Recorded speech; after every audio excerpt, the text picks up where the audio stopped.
আগে তোমরা ফেসবুকে এই ভিডিওটা দেখো, তারপর এই ভিডিও ফানি ফানি কমেন্টগুলো পড়ব। কি ব্যাপার, এটা আবার কি তৈরি করলেন আজকে? এটা এই যে মায়াপুরের বিশ্ববিখ্যাত চাঁদনি পেটাই পরোটা পরোটা দিবস উদযাপন করার যে লক্ষ্য ছিল সেটাই হচ্ছে আজকে। এটা হচ্ছে পরোটা দিয়ে পতাকা তৈরি। এটা পতাকা? হ্যাঁ, মানে আপনি তো বলেছিলেন পরোটা দিয়ে পতাকা বানিয়ে সেটা উত্তোলন ওই যে করবেন। হবে। कौन है ये लोग? আপনার সামনে তুলবো, দাঁড়িয়ে দেখেন, মানে আজকের দিনটা তাহলে পরোটা দিবস নামে পরিচিত থাকবে। পরিচিত হলো। এটা পতাকা না বগের পা।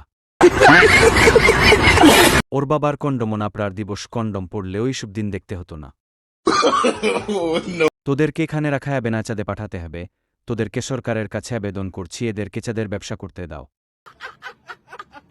টাকা খরচ করে নেট ভরে এইসব পাগলদেরকে দেখতে হচ্ছে। सब क्या देखना पड़ रहा है? আরেয়া বালচোদা দিদি বাংলায় শিল্প করতে বলছিলেন, তোরা তো দেখছি পুরোটা শিল্প করতে বসেছি।